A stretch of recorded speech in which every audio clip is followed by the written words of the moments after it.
How are you, CD? I'm doing well, and congratulations on a great week to you guys. Thanks, and brother. Thanks, I heard guys. what you said about Minneapolis. Rich, I got to the airport at about 4:20 this morning for my flight because, you want to make sure you're there early. They did warn us, right? Still could not believe the amount of good cheer and number of people running around that airport willing to assist, get people to the right places. I saw volunteers helping people at the Delta counter, not the counter, but the Delta kiosk, and this is how you do it. And they weren't wearing Delta uniforms. The Minnesota people, they did a fantastic job. They did, and that stadium was first class, world class. So what did you think was the number one story of last night's Super Bowl, Charles? Well, the track meet that broke out in that game, and Butler became a big part of it because you have to wonder, does he help at all? Does he make some of those plays or make it a tougher throw or whatever? The throw that Foles made to Alshon Jeffrey for the touchdown over Eric Rowe, well done by Jeffrey. He had that subtle little push to create the space at the end. He put it up there and gave him a chance. Rowe was out there for, if indeed those reasons are accurate, because he was a bigger body and still made plays. If you're going to play a guy 97, 98% of the snaps on defense all year long, I would think that they've played bigger receivers before. So I think, just as you said, it defies belief that that's really what was going on. Word will leak out, and we will find out what really went down, or at least a pretty close approximation.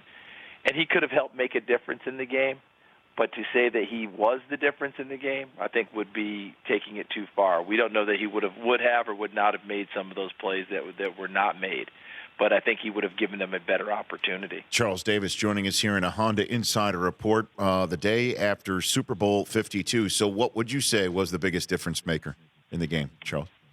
That Nick Foles and Doug Peterson did not allow any of that stage to be a real issue. It's unbelievable. Look, going into the game, it had to be a storyline. I don't care what we say. I don't care if you write a kid's fiction book.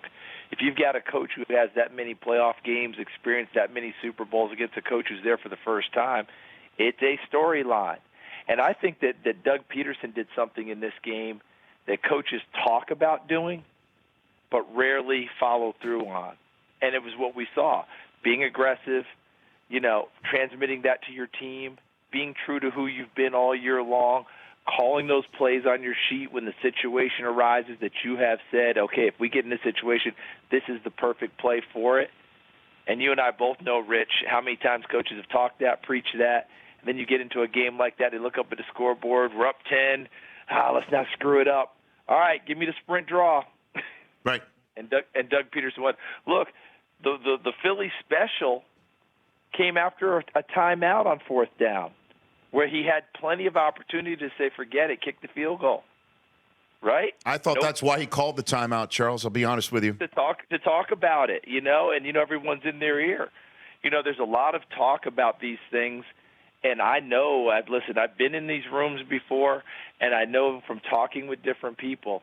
Amy Trask wrote that great book, okay, about her experiences in the NFL, and she talked about her husband, talked about the John Maynard Keynes quote, which paraphrase says, we live our lives based essentially on what will give us the least amount of blowback, right, or what's the most defensible for us. And Doug Peterson did not call his game like that. Every time he had a situation that called for one thing, it felt like he was calling the other and was hitting. Jay Ajayi on 3rd and 4, he runs the football. Things of that nature. The Philly special after the timeout, yep, we're going to run it. And it was successful. It was that kind of a night for him. He really assumed the stage and never once backed off from it. It really was incredible, and for so many people who said he can't. Obviously, with Nick Foles' journey, I went over it before with him, and Michigan State to Arizona to being drafted to Chip Kelly and him having that opportunity, and then falling out of grace there, being traded for Bradford. St. Louis was a disaster, and now he has a shot that nobody expected him to have because of how great Wentz was playing. Wentz was on his way to being the MVP of the league, and then all of a sudden one play in Los Angeles changes the entire storyline. All that said, Charles Davis, now that we are, in fact, entering the talent evaluation portion, and you knowing what is in the hopper, potentially drafting in quarterbacks, and also knowing Kirk Cousins is going to be out there, would you, if you are a quarterback-needy team in the National Football League, draft somebody or call Howie Roseman and say, what do you want for Foles? Would you do that? I would call first to see what you want for Foles, because experience in the league, Rich, is invaluable, as you know. And it's not just off of a one blush shot that we're seeing Foles, right? You mentioned it already. He did win 10 games one year as a starter. He went to a Pro Bowl, albeit a quote-unquote different system. But how impressive was it to watch Philadelphia incorporate what he does best and did not care that it looked a lot like what Chip Kelly ran? You know what I mean? A lot of coaches have too much ego for that. Oh, no, that's what the old guy did. We're not doing that. I actually talked with a Philadelphia coach before the game on Sunday, Rich, and he told me, I said, what did you do? How did it go? He said, listen, we just said, okay, let's put together our 20 best concepts, and if we have to dumb it down from there, we will. And how many ways can we dress those up and get you comfortable, and let's roll. And that's what they did. And so whoever's going to take Nick Foles on, you got to make sure you're willing to do those things. I would kick the tires on him first, but I also would be cautioning everyone not to put a savior tag on it. You saw what happened in this situation, and you mentioned what a disaster the Rams were. Now, a part of that is what they were saddling him with on offense. Remember, what did Todd Gurley call it? Yeah, high school offense. Yeah, middle school offense. So tag that, but be careful about savior on the whole thing, because that team that he played with this year, what Howie Roseman did and surrounded him with, even with the injuries, as a talented group of people. Don't just think that translates. Oh, he goes to Cleveland, automatically they just start moving. It's tougher to do that way. Well, you know that though, Charles. I mean, if say Arizona does what we're positing, flips somebody for Foles, or a draft pick, Jets. I mean, they're going to say, okay, this is the guy that lit it up, beat Brady. Why wouldn't you do that if you're the Jets? You got to beat Brady as long as he's still there. And you surround him with the right people. The question is the guy that we saw over the last 3 weeks, the Nick Foles, that could be week in, week out in the same way that Rodgers and Breeze and the elite quarterbacks of this league are? That's the question. That is the question, and let's go and trace it very quickly, Rich, Sure. Because the year they won 10 and got to the playoffs, and I believe New Orleans beat them that year at home. Yes. in the divisional round, Yep. Not divisional, I think wild card round. So they got beat there, but still a great year, 27-2, the whole deal. The next year, if I'm not mistaken, they were 6-1, 6-2. His quarterback rating had dropped a little bit. He's a little bit over 80 on quarterback rating, but they were 6-1, 6-2, and he gets hurt, and things were never the same. Obviously, things went south with Chip, the whole deal. Then they flip him, as you mentioned, to St. Louis. Well, that wasn't going to work very well, although I did a game of his where they beat Arizona in Arizona when Arizona was still one of those Super Bowl contending teams. You remember that little stretch they had where they were, hey, Arizona.